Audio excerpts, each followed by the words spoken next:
every one of our viewers out there in YouTube or our listeners on the audio podcast, they're all wondering the same thing. How come our shelves at Walmart, at the grocery store, at Target, how come they're still vacant? What is going on with our supply chain? Right. Well, it is definitely in a state of chaos, and it really is not going to improve. The overall situation is not going to improve anytime soon. So successful clients are taking it on upon themselves to figure out how they can be successful in their supply chain. So the reason why it's such a mess is that it started with it started before the pandemic. We were outsourcing Mhm. materials to Asia, to China. We didn't always think through things. We were looking at like just that part of the cost, not the total Mhm. equation.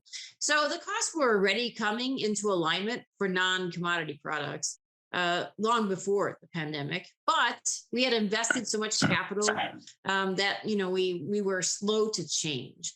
We Right. also became really worried about inventory, and there's nothing wrong with keeping track of your inventory, but Right. we stopped having like backup suppliers that we used. We sometimes analyzed risk, but we didn't really like pay attention to what it was telling us.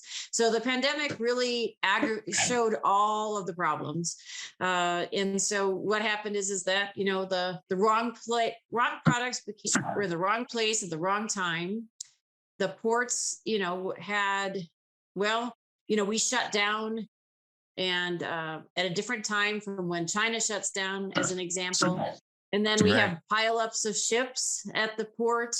We don't have enough Are the people. ports still piled up right now? Because that's a story you go back a few months ago. I mean, you heard that essentially almost every single day. And I don't know if it just got old and they got tired of reporting on it, or if it's still an issue. Is it still an Yeah, issue? Is it still it backed is up? an issue. There's what they it's not exactly that they're all.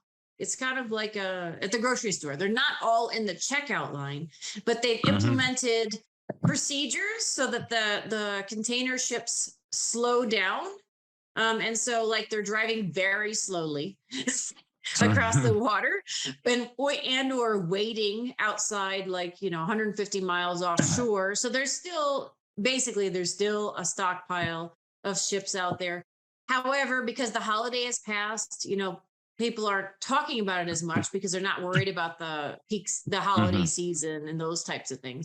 But clients are struggling to get materials, lead times are extended, prices continue to go up, Chip and it's a real shortages. mess. I mean, if you look, I got a brand new laptop for the podcast to be able to produce a better show, but it was a 2 month lead time in order to Yeah. get the laptop, and that was killer. That was like, holy cow.